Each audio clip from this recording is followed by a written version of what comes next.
Hi guys, welcome to my channels. இப்போ நம்ம கிளாஸில் என்ன பார்க்க போகிறோம் அப்படின்னா டபுள் பட்டன் ஹோல்ஸ் நம்ம பார்க்க போகிறோம். ஸோ ஆரியில் வந்து நம்ம டபுள் பட்டன் ஹோல்ஸ் பார்த்துட்ருக்கோம். இப்போ எப்படி ஸ்டிச் பண்ணணுங்கிறத நான் ஃபஸ்ட்டு சொல்லிடுறேன். இப்போ வந்து நம்ம 3 கோடு போட்டுடணும். இதே மாதிரி ஈவனாக 3 கோடு போட்டுட்டு அது மேலே தான் நம்ம ஸ்டிச் பண்ண போகிறோம். ஃபஸ்ட்டு ஸ்டிச்சஸ் எடுத்துகிட்டு கீழே இருக்கிற கோடில் எடுத்து ஸ்ட்ரைட்டாக லாங்காக ஒரு ஸ்டிச் போட்டு குட்டியாக ஒரு ஸ்டிச் போட்டுறோன்னா இப்போ மேலே இருக்கிற நம்ம ஆல்ரெடி வந்து பட்டன் ஹோல் ஸ்டிச் போட்டிருப்போம். ஸோ அதையே இப்போ நம்ம ஆப்போசிட்டில் போடுறோம். அவ்வளோதான், பெருசாக எந்த டிஃப்ரென்ஸும் இல்லை. நீங்கள் பட்டன் ஹோல் ஸ்டிச் போட்டு ப்ராக்டிஸ் பண்ணிட்டீங்கன்னா உங்களுக்கு டபுள் பட்டன் ஹோல் ஸ்டிச்சஸ் வந்து ஈஸியாக வந்துடும். நம்ம சிங்கிள் லைனில் போடுறது வந்து இப்போ டபுள் லைனில் போடுறது வந்து இப்போ 3 லைனில் போடுறோம். அவ்வளோதான். இப்போ மேலே பார்த்து மட்டும் நம்ம போட்டிருப்போம் பட்டன் ஹோல் ஸ்டிச்சில். இப்போ வந்து கீழேயும் பார்த்து போடுறோம். ஸோ டபுள் சைடு நம்ம போடுறோம். அதனால் இது வந்து டபுள் பட்டன் ஹோல் ஸ்டிச் இது. ஸோ இதேமாரி போட்டுட்டு இதுக்கு நீங்கள் அவுட்லைனும் போட்டுடணும். அவுட்லைன் வந்து செயின் ஸ்டிச் போட்டுருங்க. நான் வந்து இதில் செயின் ஸ்டிச் போடாமல் எக்ஸஸ் மட்டும்தான் சொல்லியிருக்கேன். ஸோ நீங்கள் வந்து இது முடிச்சுட்டு அவுட்லைன் வந்து செயின் ஸ்டிச் போடணும். இதுக்கப்புறம் வர ஸ்டிச்சஸ்க்கு எல்லாமே வந்து நான் எக்ஸஸ் அந்த இது போடுறது எப்படின்னு மட்டும்தான் நான் சொல்லுவேன்.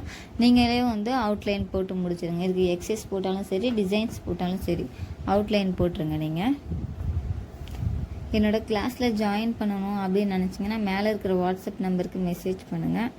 ஏதாவது டவுட்னால் கமெண்ட் பண்ணுங்கள். இப்போ வந்து ஆல்ரெடி நம்ம வந்து embroidery, theory and then smoking இந்த மாதிரி கிளாஸஸ்லாம் முடிஞ்சிட்டு வரது. ஸோ இப்போ வந்து ஆரி போயிட்டுருக்கு. இப்போ ஆரியும் கொஞ்சம் முடிஞ்சிருச்சுன்னா நம்ம நெக்ஸ்ட்டு வந்து ஸ்டிச்சஸ் ஸ்டார்ட் பண்ணிடலாம்.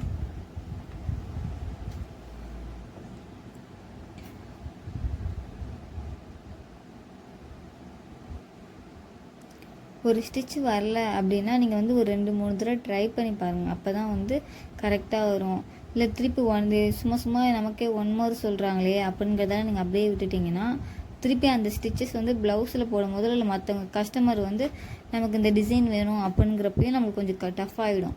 ஸோ அதனால் இப்போயே ஃபுல் அண்ட் ஃபுல் ப்ராக்டிஸ் பண்ணிவிட்டு டிசைன்ஸ் கரெக்டாக போட்டு முடிச்சுட்டு நெக்ஸ்ட் இது போங்க.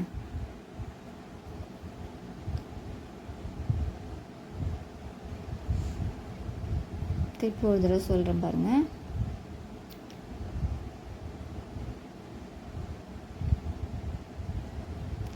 லாங்காக ஒரு ஸ்டிச் பண்ணுறோமா, அதை அந்த த்ரெட்டை இழுத்து கீழே ஒரு ஸ்டிச்சு,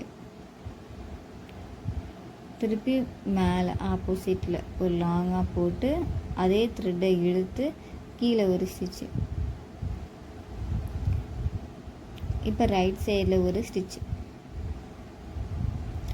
திருப்பி கீழே ஒரு ஸ்டிச் பண்ணி லாங்காக இழுத்து மேலே ஒரு ஸ்டிச் பண்ணிடுறோம். திருப்பி மேலே உள்ள கோடில் ஸ்டிச் பண்ணி லாங்காக இழுத்து கீழே ஒரு ஸ்டிச் பண்ணிடுறோம்.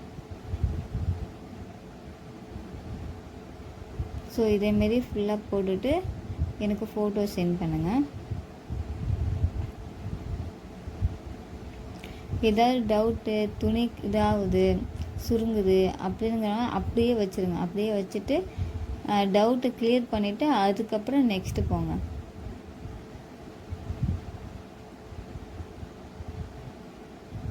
இப்போ வந்து நம்ம எக்ஸசைஸ் என்னங்கிறத நான் சொல்லிடுறேன்.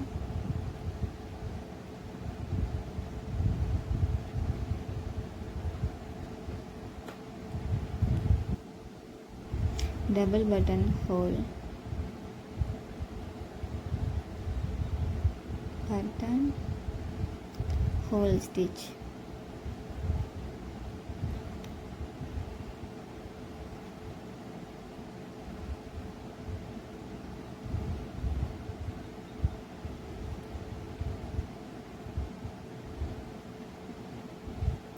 இப்போ போடுற எக்ஸசைஸ் எல்லாத்துக்குமே அவுட்லைனும் போட்டுருங்க. ஸோ இப்போ இந்த ரவுண்டுக்கு போடும்போது கன்ஃபியூஸ் ஆகும். இப்படி ஸ்ட்ரெயிட்டாக வர்றதுலாம் நம்ம ரொம்ப ஸ்ட்ரெயிட்டாக போட்டோம்னா நம்மளுக்கு கரெக்டாக வராது. அதுமாதிரி ரவுண்டுக்கு போடும்போது கொஞ்சம் இது ஸ்லாண்டிங்காகவும் அப்படியே போடுற மாதிரி தான் இருக்குது. நான் கோடு போடுறேன் பாருங்கள், அந்த மாதிரி போட்டிங்கன்னா உங்களுக்கு வந்து ஈஸியாக இருக்கும். Thank you for வாட்சிங்ஸ். நம்ம நெக்ஸ்ட் கிளாஸில் பார்க்கலாம்.